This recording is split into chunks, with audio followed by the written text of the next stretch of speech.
Good afternoon. I'm Noreen Bush, Superintendent of Cedar Rapids Community School District, and I'm speaking on behalf of the school districts in the Grant-Wood Area Education Agency region. Several weeks ago, on March 15th, Governor Reynolds issued a closure for all schools that would last for 4 weeks. That would be up until April 12th. Underneath that particular closure, schools were to provide opportunities for learning, and the only schools that could do required learning were those who qualified for online instruction. There are only 3 school districts in the state of Iowa that qualified for online instruction. However, last Thursday, the governor has extended school closure from April 12th to April 30th. So what has changed from the past several weeks to now? Under the current school closure, the Department of Education has provided additional guidance for schools for this closure time from April 12th until April 30th. There are several options for schools to provide what is called continuous learning underneath these few weeks. There are 3 options for schools. The first of which is schools can choose to provide no continuous learning, which means that schools would be required to make up the time lost during the school closure time. The second option is continuous learning that would be voluntary for students to engage in. And the third option is continuous learning that would be required for students to engage in. So the difference between voluntary continuous learning and required continuous learning is primarily students' attendance, and under a requirement, students would be required to attend coursework or required to gain access to the work being provided by schools, versus voluntary, which means school districts are supplying work, supplying access, but students would not be required to complete that work. It is optional. There's additional concerns in regards to required learning for many school districts. For an equity and access point of view, from Cedar Rapids Community School District point of view, it would be guaranteeing that all 17,000 of our children have the same access and the same equity lens to the learning that's being provided to them, and that we would have to guarantee all learning supports for what students are provided. So if a student qualifies for special education services, if they have a 504 accommodation plan, or even English language learning instruction, we would be required to assure that all students have access to that, and that we would be providing grades and feedback to students. Under voluntary, we can still provide all sorts of opportunities for students, including those in the subgroups that I just described. What the difference is we wouldn't require attendance and we wouldn't require grades. We could provide feedback, we can provide continuous learning, but it provides an opportunity for students to continue on their path without penalizing them for attendance requirements or grading requirements. Above all else, all of our school districts maintain a priority for the safety and the health of our students and our families. We absolutely want to provide continuous learning opportunities, but we want to make sure that they are safe and healthy. Thank you. Can you say which one you all are going with?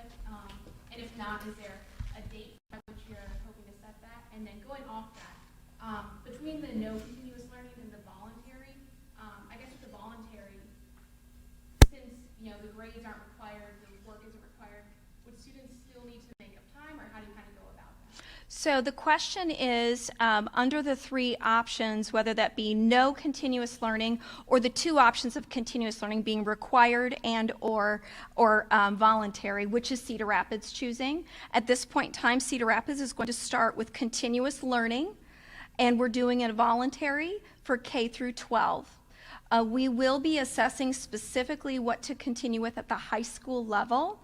School districts do have to submit their plan by April 10th to the Department of Education, and then we have to receive approval before we initiate our plan on April 13th. So as Cedar Rapids is considering voluntary continuous learning, that will include a variety of options. That does not necessarily mean it has to be online learning.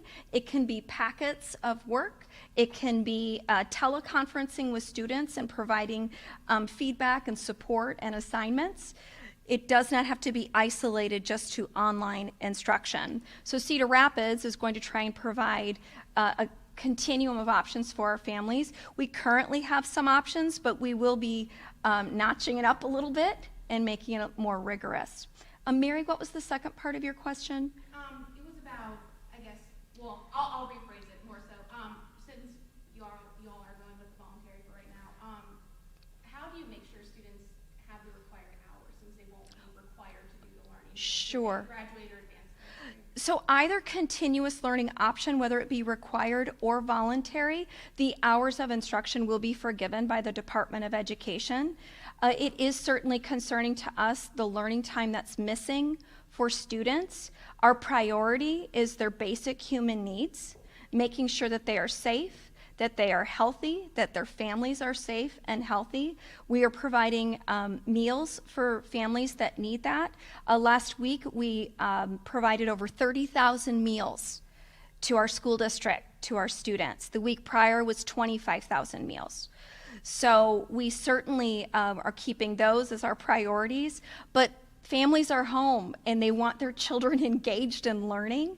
So we want to assure some more secure structures as we move forward. So we have a structure plan for elementary, for middle school, and for high school so that our students can continue on that path with a continuum of options.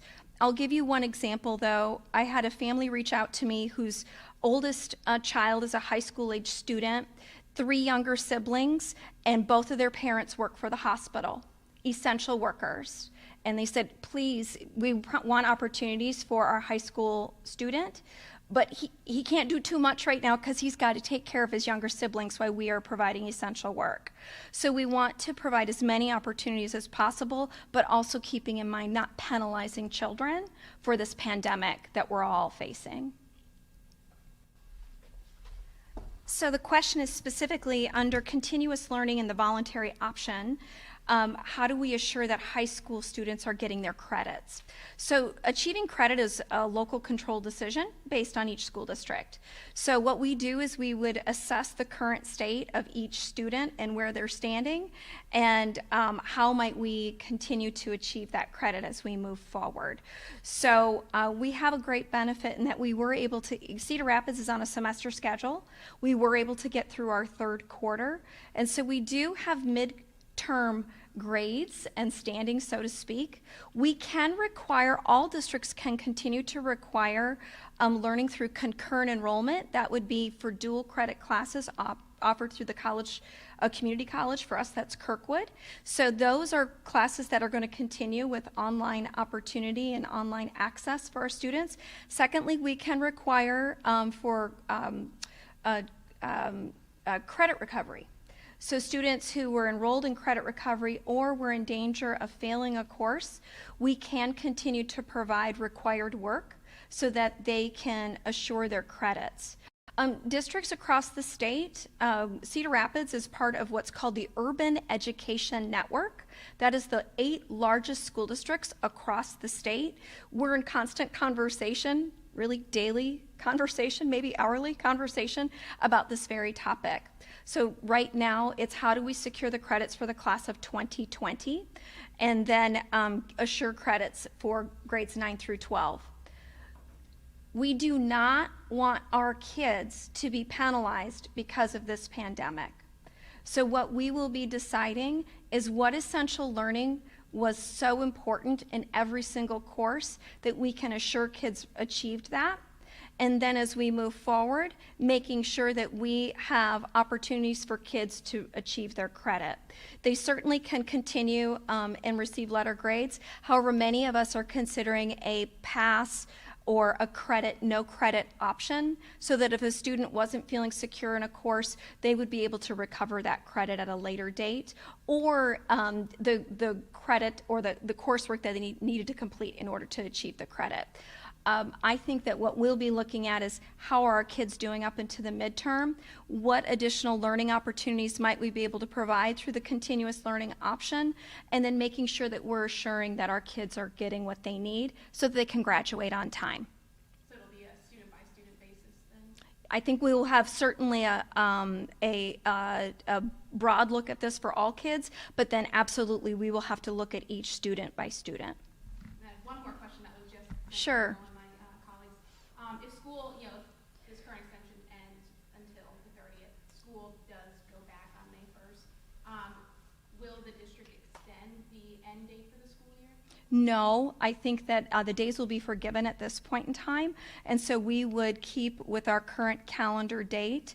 One thing that we have requested or are in conversation with and would be very interested in some support from the Department of Education, would it be possible, especially for our students who are currently in grades K through 11, to potentially start before the required start date next year? And that could we get a jump start to the school year next year to get that foundational learning of anything that was missed. That's one idea of how we might be able to recover credit. In addition to that, Cedar Rapids Community School District has a very robust summer program called Kids on Course, and our hope would be that our health state would be in a place where we could continue that summer programming, and that maybe we could scale that in some way for all of our students.